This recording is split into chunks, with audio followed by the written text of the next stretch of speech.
दोस्तों, हम सभी ने सुना होगा कि रोटी, कपड़ा और मकान जिंदगी जीने के लिए जरूरी है। लेकिन क्या आप सच में आपने कभी सुना है कि किसी ने कपड़ों के बारे में लेकर बात की हो? क्या कभी किसी ने बात की कि कपड़ों को वाकई एक प्रॉब्लम माना हो? क्या किसी ने कभी कपड़ों को लेकर कुछ किया हो? रोटी और मकान के बारे में तो सब लोग बातें करते हैं। गवर्नमेंट की तरफ से काफी स्कीम्स है जो इन दो प्रॉब्लम पे काफी फोकस करती है। लेकिन क्या कभी आपने सुना है कि गवर्नमेंट की तरफ से कपड़ों को लेकर कोई स्कीम निकली हो, कभी कुछ किसी ने इनिशिएट किया हो? दोस्तों, आज जिस पर्सन के बारे में बात करने जा रहा हूँ उनका नाम है अंशु गुप्ता। उन्होंने अपनी एक एनजीओ बनाई है जिसका नाम है गूंज, जो कि इसी प्रॉब्लम से डील करती है। नमस्कार दोस्तों, माय नेम इज गौरव कश्यप और स्वागत है आपका मेरे अपने चैनल जिसका नाम है Kashyap book only books nothing.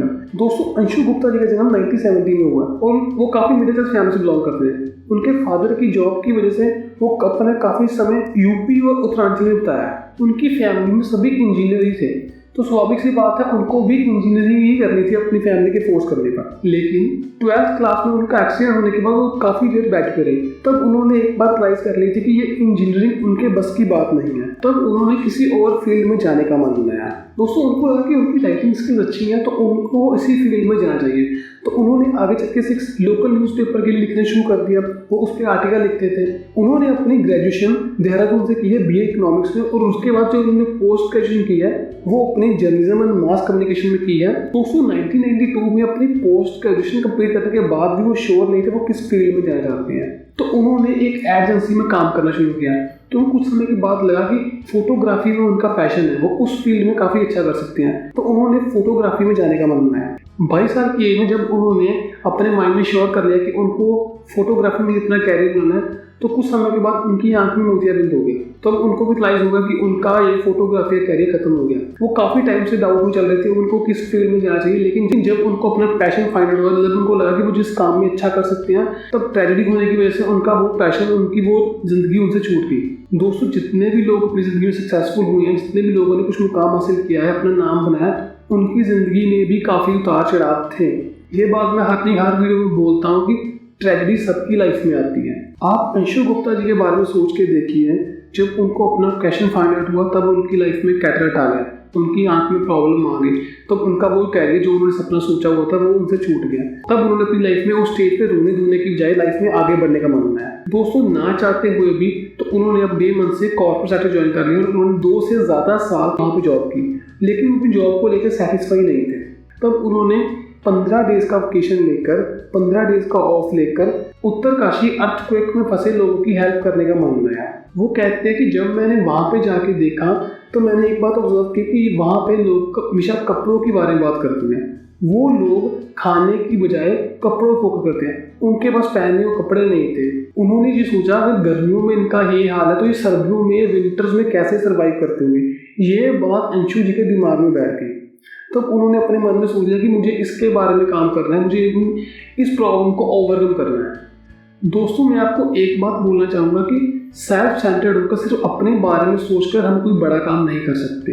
जब हम इस लोगों के वेलफेयर के बारे में सोचते हैं, जब हम लोगों की लाइफ को वैल्यू देने के बारे में सोचते हैं, उनकी लाइफ में वैल्यूज़ को ऐड करने के बारे में सोचते हैं, तब अपने आप बड़े कामों की शुरुआत हो जाती है। तब हम खुद ब खुद ऐसे रास्ते पर चलना शुरू कर देते हैं जो हमें ऊंचाइयों की तरफ, जो हमें एक शिखर की तरफ, एक माइलस्टोन की तरफ लेकर जाता है। दोस्तों, 1998 में उन्होंने एक एनजीओ बनाने का मन बनाया जिसका नाम रखा गया गूंज। उन्होंने खुद गूंज के बारे में आर्टिकल लिख के लोगों तक अपनी बात पहुंचाने की कोशिश की।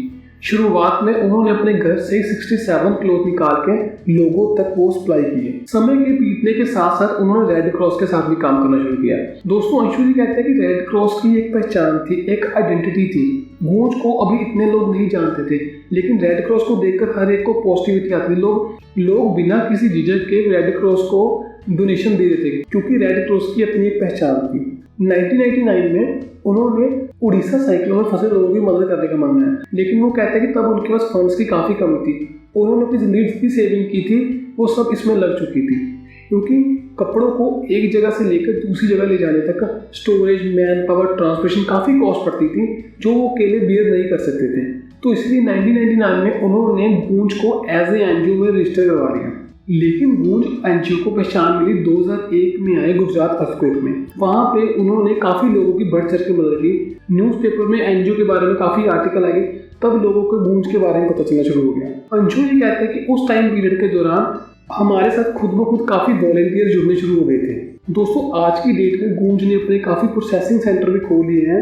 वो पुराने कपड़ों को ऐसे ही आगे नहीं डिस्ट्रीब्यूट कर देते, उसको पहले वॉशिंग करके प्रॉपर चैनल के थ्रू उसको डिस्ट्रीब्यूट करते हैं कि जो चीज़ दूसरे पर्सन के पास पहुंचे उसको पहनने का भी दिल किया। उनकी टैगलाइन है to use with dignity, wear with pride. दोस्तों मैं लास्ट में सिर्फ आपको एक बात बोलना चाहूँगा कि अपनी लाइफ में स्टक मत होइए। जितना मर्जी आप बुरे टाइम से गुजर रहे हो, जितना मर्जी आप अप एंड डाउन से गुजर रहे हो, लाइफ में आगे बढ़ते रहिए। किसी एक बात पे स्टक होकर बैठ नहीं चाहिए। कई बार कुछ चीज़ें शॉर्ट टर्म में हमें दुख देती हैं, बट वो लॉन्ग टर्म में हमारे फायदे के लिए होती है। तो चलिए दोस्तों आज की वीडियो को सम अप करते हैं। आपको आज की वीडियो कैसी लगी कमेंट करके जरूर बताइए। तो अगर आपको ये वीडियो पसंद आती है तो वीडियो को लाइक करना, चैनल को सब्सक्राइब करना मत भूलिए और मेरे साथ लास्ट तक वीडियो देखने के लिए थैंक यू।